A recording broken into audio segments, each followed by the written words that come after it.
from Mainsail were with the most iconic yachts ever to compete for the America's Cup. The J-boats below me are still capturing the hearts of the sailing world and racing flat out, just as they did 80 years ago. The original J-boats raced for 3 cups before the Second World War saw their demise. But in recent years, they've been revived by wealthy owners with a passion not just for history, but for winning in a Grand Prix class like no other. Watching you, Jim. Go. Jim Baxter down.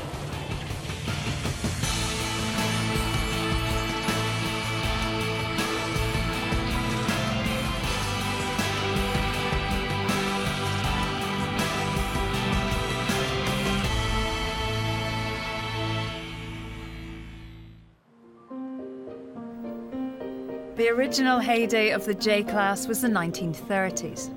But in recent years, the class has been revived. Here at the Super Yacht Cup in Mallorca, Spain, there are a fleet of them racing. And the competition is as fierce as it was when these huge radical boats battled for the America's Cup.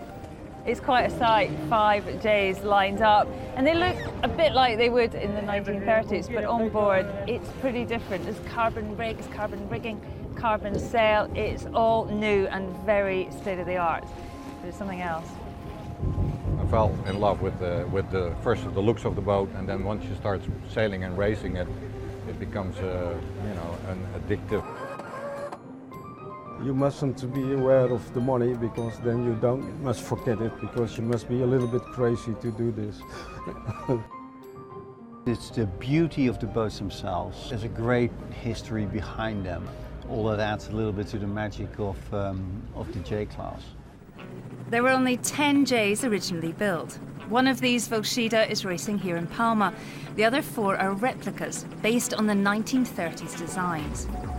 J-class technology was at the cutting edge of the time. Everything was big. 17-storey masts carrying vast sail areas, narrow hulls and massive loads. They were built to win the America's Cup.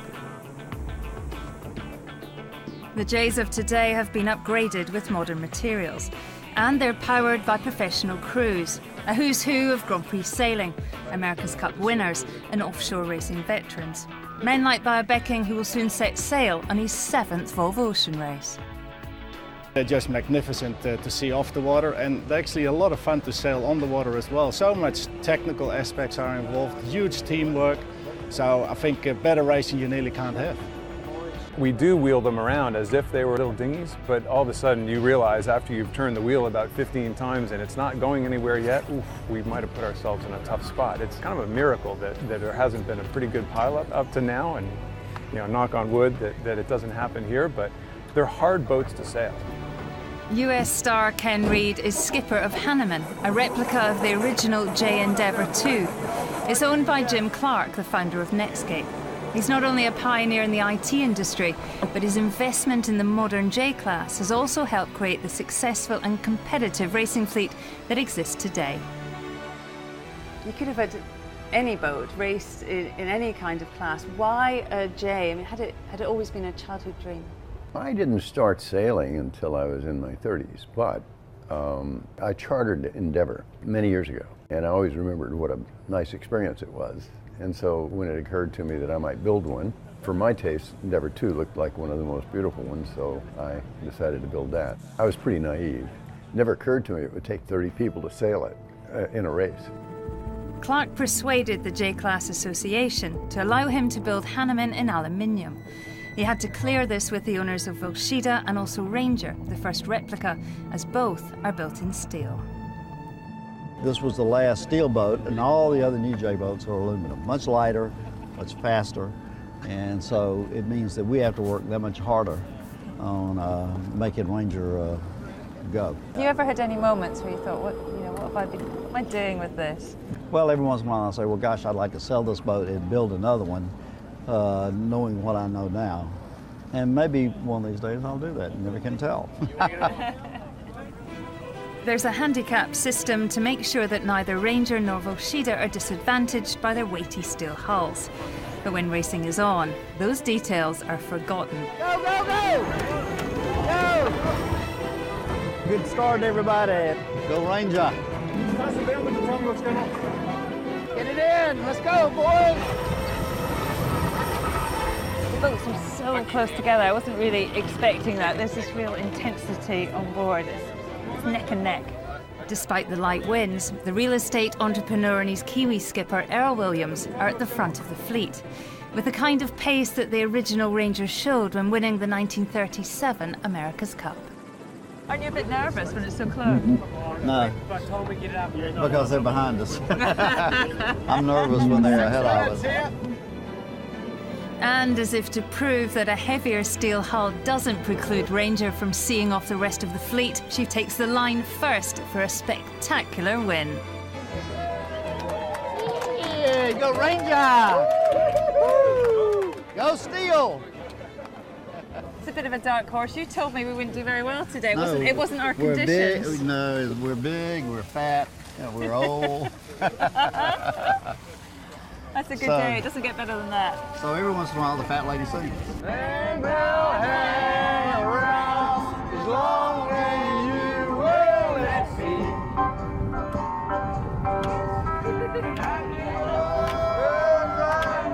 Standing in the rain. You don't have to call me. But the celebration is short-lived. Lionheart's bow Becking has lodged an appeal against Ranger for cutting them up at the first bottom mark. If we would have done our normal turn, I'm 100% sure we would have hit them. They took the penalty because otherwise probably they would have had a DSQ. No one's giving an inch. Nobody's giving a centimetre.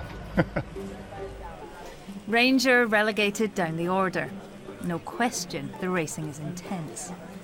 But it's more than that. The Jays are an echo of the past, of the beautiful boats that raced for the oldest trophy in sport back in the 1930s.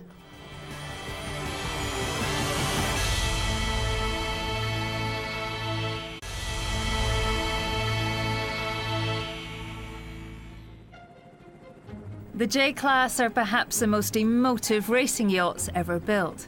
And 80 years after the first design was drawn, 5 of them are racing in Mallorca, modern versions of the original technological marvels that raced for the America's Cup. Just as the modern-day Cup sees influential men lock horns in a battle of technology, foiling catamarans driving up top speeds and excitement, so it was in the era of the Jays. It began when British tea magnate Sir Thomas Lipton challenged for the Cup in 1930 for his 5th and final time with the J Shamrock 5, built at the then mighty cost of £1 million. The Americans responded by building 4 boats at the height of the Great Depression, and it was railway tycoon Harold Vanderbilt who won the right to defend the Cup, where his J Enterprise saw off Lipton's Shamrock 4 races to 0. And that happened right here off the waters of Newport, Rhode Island. The Jays racing for the America's Cup, the USA versus Great Britain. Newport is the waterside home of the New York Yacht Club, which defended the Cup so vigorously for the first century of its existence. It is also home to property developer Elizabeth Meyer, who revived the J-Class in the 1980s. Elizabeth doesn't see the vast resources lavished on these boats during the Depression as excessive, but instead admires men like aviation pioneer Sir Thomas Sopwith, who built the British Challengers for the next 2 Cups. These things were an exemplar of what people could do, and nobody for a moment thought that they were other than a fantastic employment opportunity for a lot of craftsmen. When someone like Tom Sopwith builds Endeavour, he's a patron of the arts, a magnificent industrialist, and look what he did. Endeavour is a part of a fantastic, very high-level industrial design. Despite Sopwith's effort, Endeavour failed to defeat Vanderbilt's Rainbow in 1934. But 3 years later, he was back in Newport with Endeavour 2. It was to be the last time the Jays would battle for the Cup, and once again Vanderbilt triumphed, this time with Ranger. But the Second World War brought the end for these majestic racing machines, scrapped or abandoned. Until in 1984, Elizabeth visited England and was sailing aboard the only J then afloat, Volshida, when she saw the hull of Endeavour on a mudflat on Southampton Water. She was out of the water, and seeing a jay out of the water is really amazing because they're so sculptural and beautiful. And I thought, someone really ought to restore this, I will. And then I immediately went, oh no, because I knew that I would do it. Elizabeth embarked on a project that she could barely afford, selling assets to fund the work. She felt a faithful restoration of Sir Thomas Sopwith's endeavour was her duty. It was a massive struggle as she restored the boat first in the UK and then in Holland. But finally, in 1989, Endeavour was relaunched. We raised sail, and I took the helm, and of course I was just feeling her. And I went, oh, phew, because she was the greatest boat to steer I've ever steered in my life, ever. Elizabeth had also helped find funding for the other surviving Jay, Shamrock 5, to be restored. And in September '89, the Jays were in Newport for the first time since the 1930s, with CNN founder and 1977 America's Cup winner Ted Turner alongside her, I've got the helm hard over! racing against his winning tactician, Gary Jobson. Right now I'm doing over 10 knots and the wind is only blowing about 8, so I'm going 2 knots faster than the wind is blowing, which is highly unusual. 25 years on and 5 boats are racing together here in Mallorca. 4 replicas and this boat, Valshida, lovingly restored from the original hull. Owner Ronald Duval has recently upgraded Valshida to compete with the faster replicas. But this is nothing compared to the initial rebuild he carried out in the 1990s. It was just like a rusty hull. There wasn't even a deck on it anymore. So my wife said I was crazy to buy something like that, you know, of course. But we did, and you know, I think we had a good example from Elizabeth how a boat like that would look, and I think that part of it, at least for me, was enjoyable to build the boat and to go through that whole process, because it is a big process. It hasn't been a great week for Valshida so far in Palma, but experienced crew boss Justin Juggy Kluwer, round the world race winner and America's Cup bowman, brings an intensity to the pre-race briefing. Okay guys, just going out there today, it's a lot of effort and you just got to keep digging in and putting that effort in. All hands, fingernails, bleeding. I'm pumped up, you can tell, can't you? 3, 2, 1, and we're off. Normal set. Keep going, you're going nicely. And hoist! Quick jibe, guys, quick jibe, okay? Once the jib's down, I want to clear the jibe, okay? It's all action on the foredeck. There was a tack, there was a hoist, there was a jibe. Look at everybody go.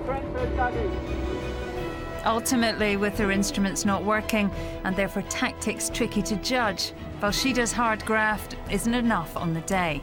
They have to settle for last place. The hiker is blind at the moment. We're not going to give in, I will not give in.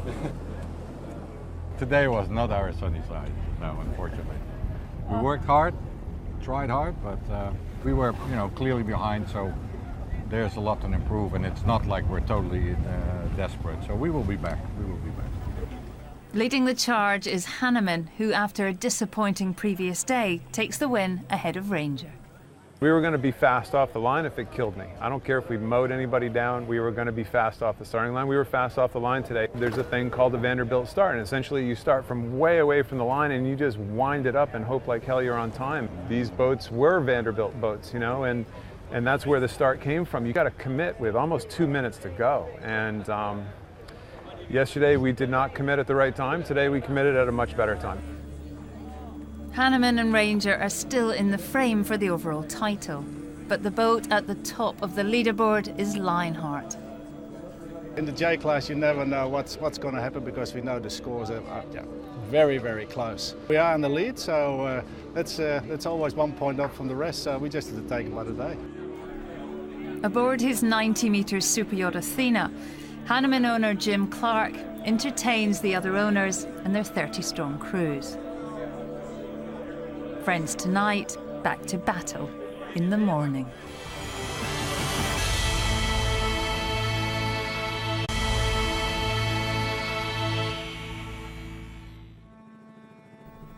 The J-Class, in many people's eyes, are the most beautiful yachts ever to have raced for the America's Cup, perhaps even ever built. Their significance in the history of sailing was marked at the 150th anniversary of the America's Cup on the Isle of Wight in 2001, when all three surviving J's, Shamrock 5, Endeavour and Volshida, were at the centre of those celebrations. Today in Palma, only Volshida is racing, up against 4 replicas built in the years that followed. It's an incredible spectacle, but for restoration purists, the J's here aren't the boats that raced in the 1930s. I regret, actually, the direction the J-Class has gone, because I think that it has led people away from what should be the restoration in the classic yacht scene. They all have to race as spirited tradition boats, which is in fact what they are. The only one now that is a classic still is Shamrock. And the J's have gone off in the wrong direction. But Elizabeth Meyer sold her J Endeavour in 2000.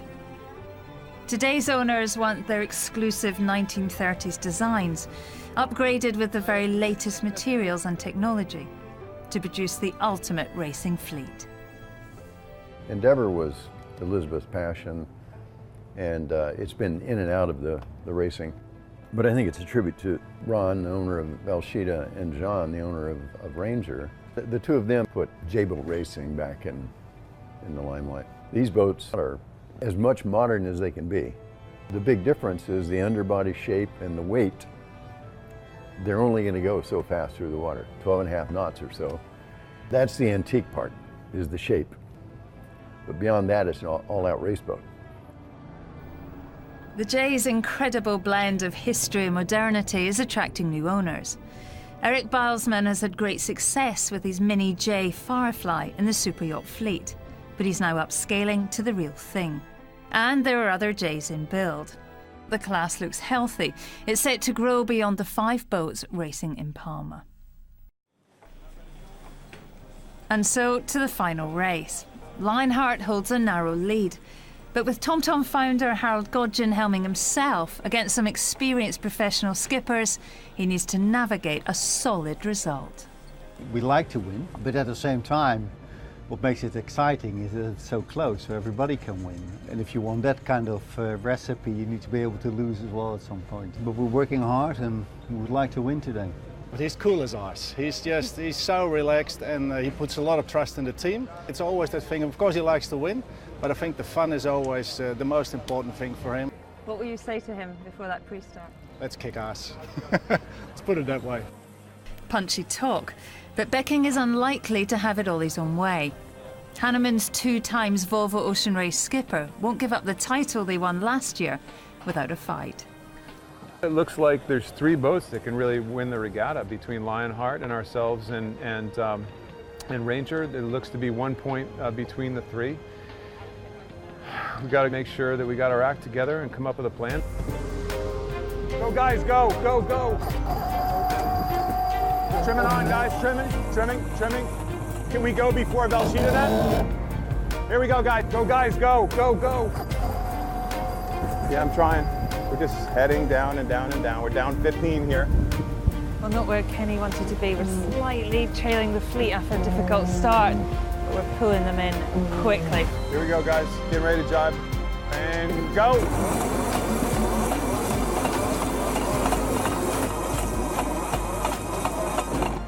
Yeah, just all these guys create such a big wake. I've tried to get up here to get out of it, and you just can't. A frustrating day. A bad start cost Hanneman dear. 4th on the day means they have to settle for 3rd overall. It's been an incredible roller coaster of a week. Yeah, like 2 wins and 2 fourths. You know, that shows how tight this class is. That's the price you pay for being behind. You are dictated by others, and we deserve what we get. Up ahead is Lionheart, an emphatic victory that secures them the overall title. Abba, you told me this morning you were going to go out and show them what you got. Kick some butt. Yeah, kick some butt. It was a pretty impressive day. Yeah, it was a fantastic day. It was quite long as well. So our owner did a fantastic job today. All the credit to him. He had a good start, and then somebody let us off the hook, and it was game over and just controlling. So it was actually in the end an easy regatta. For Becking, it's straight back to his Volvo Ocean Race boat to prepare for the October start, leaving Godjin and Lionheart to celebrate. There's no question it's every sailor's dream to race a J, a must-do. And to see these boats racing hard in all their glory is impressive. The scale, the brutal physicality, the history, the romance, all draws us in. But perhaps the attraction is simpler than that. They just look right.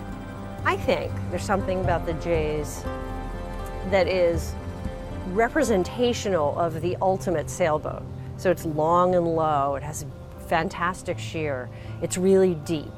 It has a really tall mast, it's a sloop, a cutter. And they look like the meaning of sailboat. Elizabeth Meyer paved the way for the return of the Jays. And though for her the electronic winches, carbon fibre sails and aluminium hulls sit uncomfortably, the modern owner wants a raceboat that embraces current technology and can win on the water. The original America's Cup pioneers of the 1930s built the most advanced machines then possible in order to win. Today's owners are also innovators and have found their own definition of perfection. Arguably the most beautiful sailboats ever made are the J-boats. So here you are racing a small fleet of these things. This is, pretty compelling. Nothing quite like it.